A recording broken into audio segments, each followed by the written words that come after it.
चातुर्मासात शुभकार्य करू नये, ती का करू नयेत हा प्रश्न अनेकांचा असतो. याच प्रश्नाचं उत्तर आपण या व्हिडिओमध्ये पाहणार आहोत.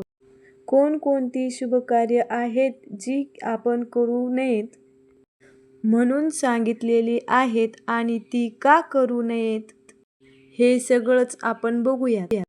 आता लक्षात घ्या, चातुर्मास हा काळ जो आहे तो तुम्हाला माहीत आहे. आषाढी एकादशी पासून कार्तिकी एकादशी पर्यंतचा काळ 4 महिन्याचा काळ आहे. आता या काळात महत्त्वाची 5 शुभकार्य टाळायला सांगितलेली आहे. एक म्हणजे विवाह करू नये, गृहप्रवेश टाळावा, नवीन घरपूजन टाळावे किंवा बांधकामाचा शुभारंभ टाळावा. त्याचबरोबर उपनयन संस्कार अर्थात मुंजा करू नये आणि 5वी गोष्ट म्हणजे मोठे मांगलिक उत्सव जे असतात, भव्य सत्कार, जल्लोष किंवा ऐश्वर्यदर्शक समारंभ ज्याला म्हटलं ते टाळावेत असं सांगितलं आहे. तर आता हे का सांगितलंय की का टाळायचे आहे तर त्याचं सुद्धा आपण कारण बघूयात.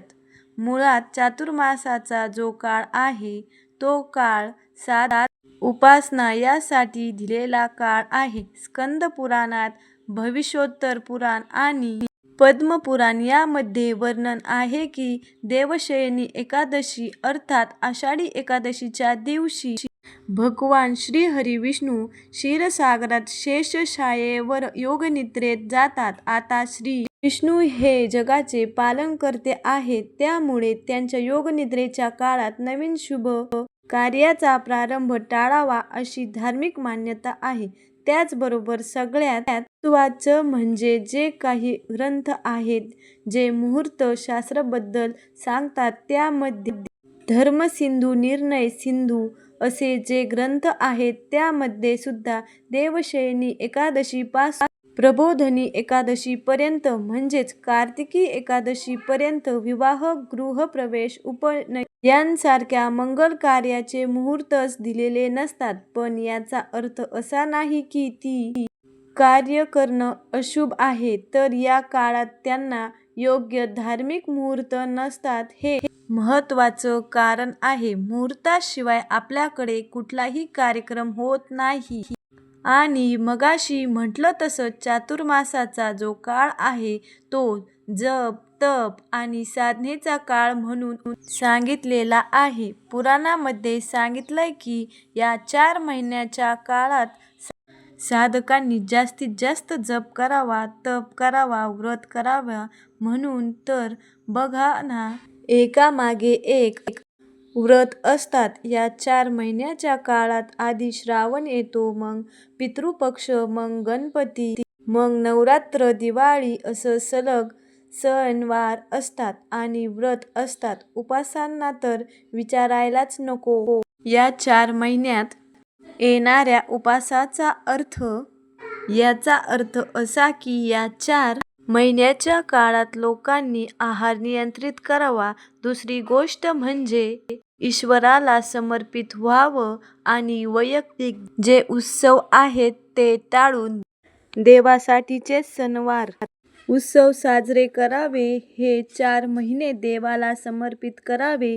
आनंद साजरा करायचा आहे तोही देवासाठीच करावा. वैयक्तिक कार्यक्रम सध्या तरी स्थगित करावे. आणि खरं कारण जाणून घ्यायचं तर मुळात चातुर्मासाचे 4 महिने म्हणजे हे पावसाळ्याचे 4 महिने आहेत. आता खूप सुखसुविधा निघालेल्या आहे, पण पूर्वीच्या काळी पावसाळा तसा खूप अडचणीचा जायचा. लोकांसाठी नद्या दुथडी भरून वाहायच्या, रस्ते नसायचे, त्यामुळे गावावरून दुसऱ्या गावाला जायचं म्हटलं तरी मोठं कठीण व्हायचं आणि म्हणून समारंभ जायचे. हे मेन व्यावहारिक कारण आहे. त्यामुळे विवाहासारखे मोठे कार्यक्रम पुढे ढकलले जायचे.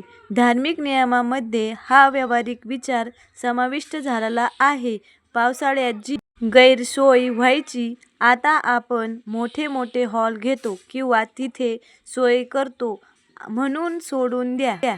आपल्याला पावसाळ्यातल्या गैरसोयीची कल्पनाच नाहीये. पण पूर्वीच्या काळी मातीची घरं असायची किंवा गावात रस्ते नसायचे, लाईट नसायची. अशा वेळी जर कार्यक्रम करायचा झाला आणि निसर्गाने साथ दिली नाही तर केवढी मोठी फजिती. हे एक कारण तर झालंच. आता सुद्धा जरी सगळ्या सुखसुविधा असल्या तरी सुद्धा पावसाळ्यामध्ये अनेक आजार पसरतात. संसर्गजन्य आजारांना ऊत येतो आणि म्हणून हे असे एकत्र येऊन साजरे करण्याचे कार्यक्रम जे आहेत ते टाळले जातात. पण त्याऐवजी आता पावसाळ्याचे दिवस आहे, आहार नियंत्रित करा, उगाचच आपलं काहीही उठून खाऊ नका. सगळ्यात आधी आहारावर कंट्रोल करा.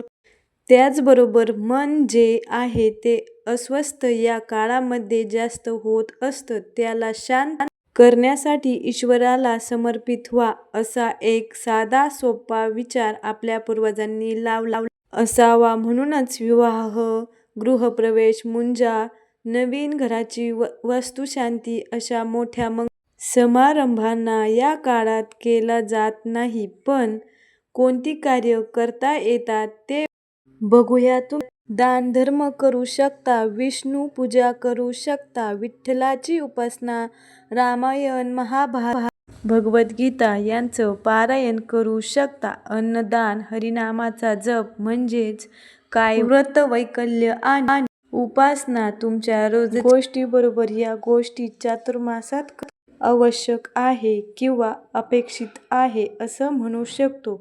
चातुर्मासात शुभकार्य टाळण्यामागे भगवान श्रीहरी विष्णूंची योगनिद्रा, मुहूर्तशास्त्र, पुराणातील निर्देश, ऋषींची साधना, परंपरा आणि पावसाळ्यातील व्यावहारिक परिस्थिती हे सगळे घटक आहेत बरं का. त्यामुळे हा काळ अशुभ नसतो. उलट भक्ती, संयम, जप, तप आणि आत्मशुद्धीचा सर्वाधिक पवित्र काळ मानला जातो. अशाच प्रकारच्या माहितीपूर्ण व्हिडिओसाठी आमच्या चॅनलला सबस्क्राईब करा आणि बेल आयकॉनवर सुद्धा क्लिक करा, म्हणजे आमच्या नवीन नवीन व्हिडिओ तुमच्यापर्यंत पोहोचेल. व्हिडिओचे नोटिफिकेशन तुम्हाला मिळत राहील.